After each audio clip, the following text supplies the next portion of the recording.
Namaku Zaki. Aku bekerja di salah satu instansi perkantoran sebagai seorang manajer keuangan. Bisa dibilang, aku manajer termuda di kantorku. Sudah hampir 5 tahun lebih aku bekerja.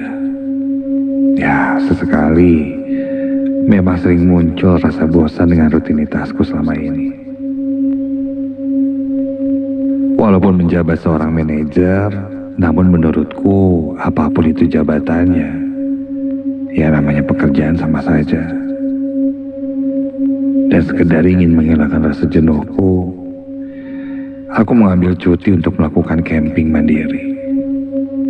Kenapa disebut mandiri? Ya karena memang hanya aku sendiri saja yang akan camping. Sesuai dengan rencanaku sebelumnya, aku membuat agenda untuk camping di daerah perkebunan milik kakek daerah Tasik, Malaya. Kebun punya kakek cukup luas, ada saungnya juga, tempat di mana kakek sering memakainya untuk beristirahat ketika berkebun. Sesampainya di rumah kakek, aku disambut hangat olehnya. Sudah lama juga aku tidak berjumpa. Kakek bertanya kenapa aku hanya sendirian. Aku jawab, ya butuh waktu untuk sendirian aja kek. Biasalah, jenuh sama kerjaan. Begitu kata aku sambil tertawa. Setelah cukup lama mengobrol, aku pun langsung diantar kakek menuju kebunnya yang sebenarnya letaknya tidak jauh dari rumah. Sampainya di lokasi camping, aku merasa takjub melihat kebun milik kakek itu.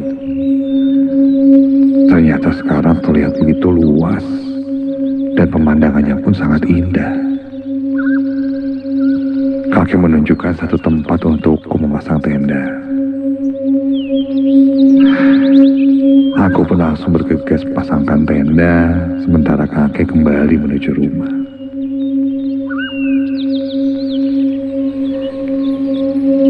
Sebelum kakek kembali ke rumah, dia memasangkan sebuah lonceng kecil di dekat tenda. Dia berpesan lonceng itu sebagai tanda untuk berjaga-jaga saja. Jadi jika ada sesuatu hal yang aku butuhkan, tinggal nyalakan loncengnya. Nanti kakek akan bantu. Begitu katanya.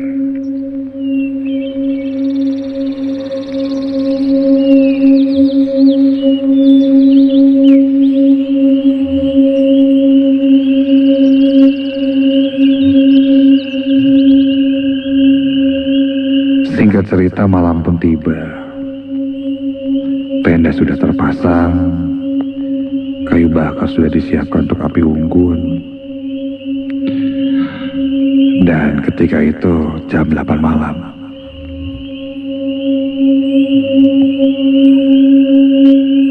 Aku mencoba menyalakan api unggun untuk menghangatkan suasana. Kakek sempat berkunjung ke tendaku dan membawa beberapa makanan beserta selimut hangat. Dia bilang jika sudah semakin malam akan semakin dingin. Jadi dia menyiapkan selimut tebal untukku tidur nanti. Tetap ya, seorang kakek akan sangat sayang pada cucunya, meskipun aku sudah sebesar ini.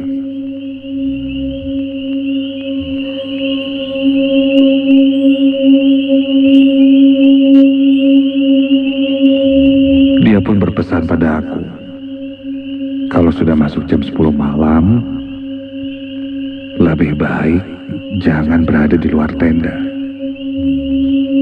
Aku sempat bertanya memang kenapa jika jam 10 malam masih ada di luar tenda.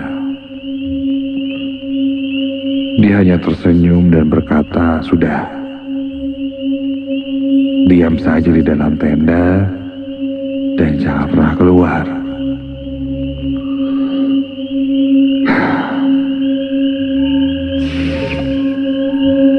Dan katanya, kalau mendengar apa apapun atau melihat apapun, acuhkan saja. Aku pun mengiyakan apa yang kakekku bilang. Meskipun itu bikin penasaran. Sudahlah.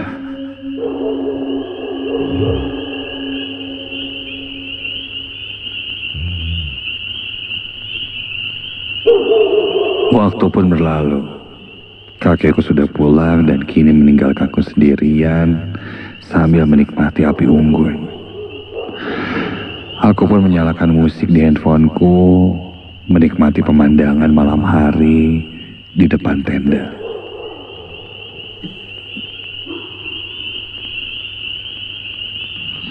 Sampai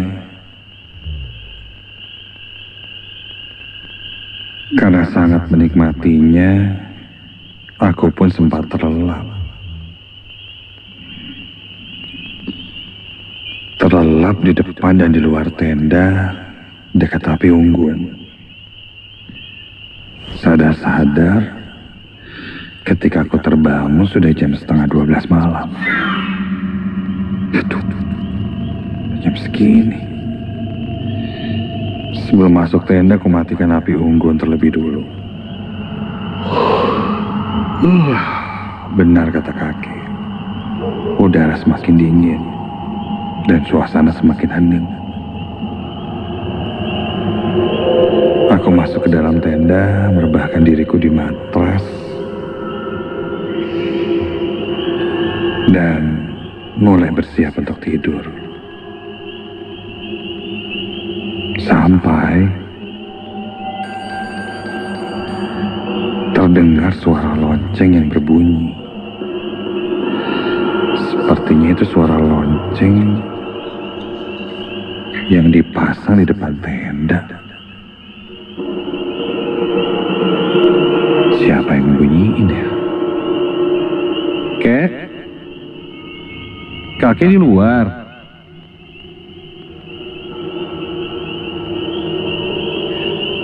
Begitu teriakku. Namun tidak ada jawaban. Mungkin kena angin kali ya. Aku pun kembali ke posisiku untuk tidur. Dan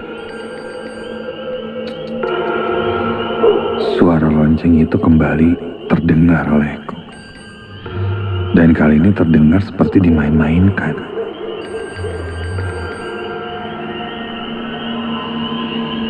Apa sih ini?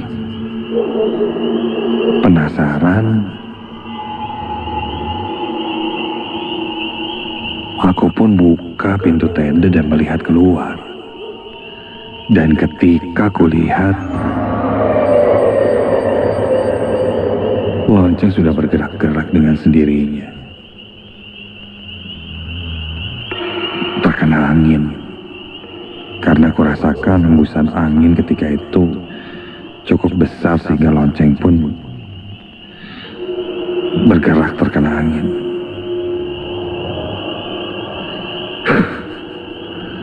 Aku kembali menutup tenda dan melanjutkan tidurku. Hingga akhirnya aku terlelap.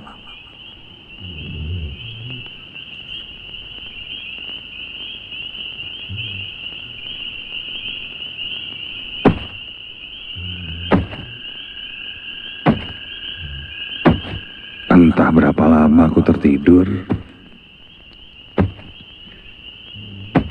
aku terbangun ketika mendengar suara benda yang berjatuhan ke tanah. Seperti benda berat dan padat yang jatuh berkali-kali ke atas tanah. Suaranya terdengar jelas olehku. Aku pun membuka mataku dan terbangun ketika itu.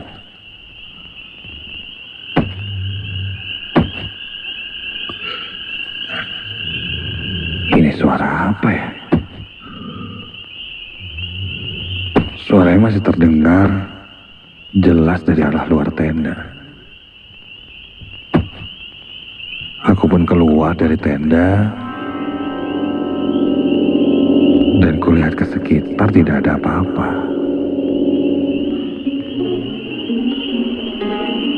Padahal tadi jelas sekali terdengar.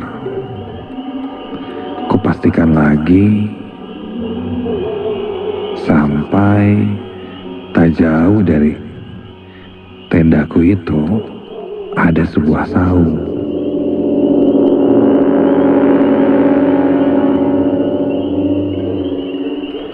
Aku pun baru sadar ada saung di sana.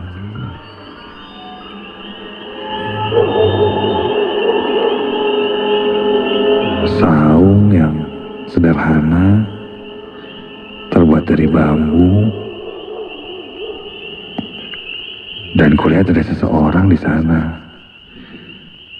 Posisinya sedang terbaring, tiduran. Apa mungkin itu pos Hansip ya?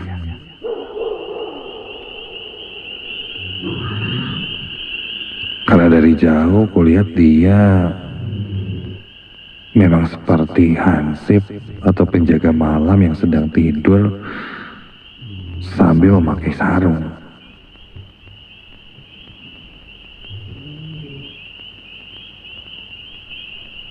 Kudekati lebih dekat sambil membawa senter. Semakin dekat kulihat, iya, ada seseorang yang sedang tiduran, terbaring, miring, dan seluruh tubuhnya ditutupi oleh kain sarung. Bukan, itu seperti kain samping, batik. Iya.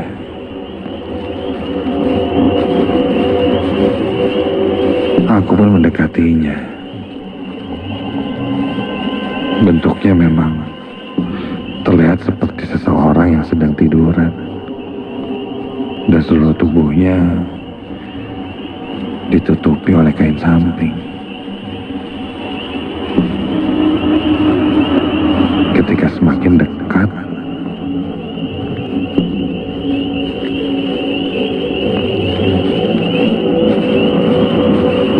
orang yang sedang tiduran itu pun terlihat ada pergerakan. Dan ketika dia membalikkan posisi badannya, astaga,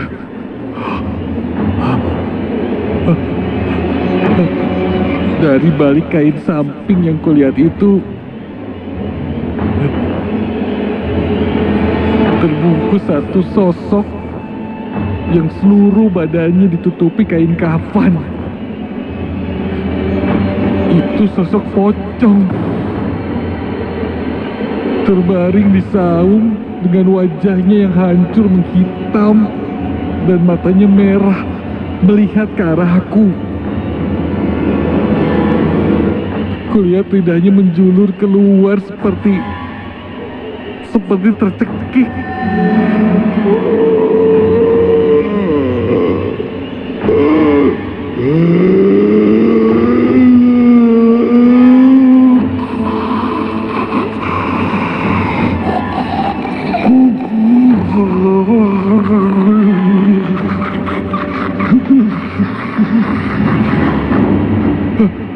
Konten aku langsung berlari sepanik-paniknya kembali ke dalam tenda,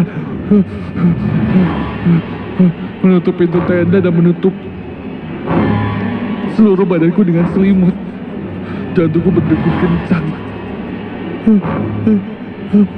dan di luar tenda ku dengar suara yang seperti sebelumnya ku dengar.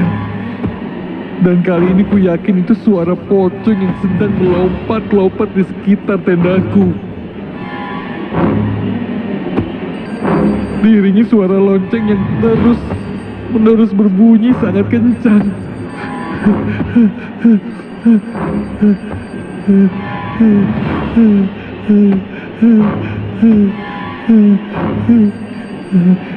Aku berdoa sekuat tenaga dalam hati agar sosok itu pergi. Dan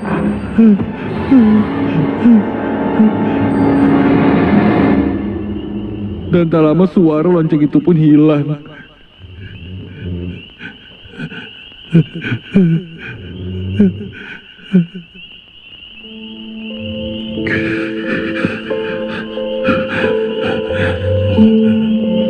Dan perlahan keheningan mulai kembali. Sampai aku pun coba mengecek dengan membuka pintu tenda. Sosok itu sudah hilang. Dan tak jauh kulihat ada seseorang mendekatiku sedang membawa senter. Ternyata itu kakek. Aku langsung berlari ke arah kakek. Kakek langsung bawaku masuk ke dalam rumah. Katanya dia mendengar suara lonceng yang terus-menerus berbunyi, sehingga ia datang. Kakek hanya bilang, dia sudah mengingatkanku untuk tidak keluar dari tenda lebih dari jam 10 malam. Aku pun mengangguk, merasa bersalah. Meskipun aku tidak berniat karena ketiduran. Tentang sosok pocong yang kulihat di sana, kakek tidak menjelaskannya lebih lanjut lagi.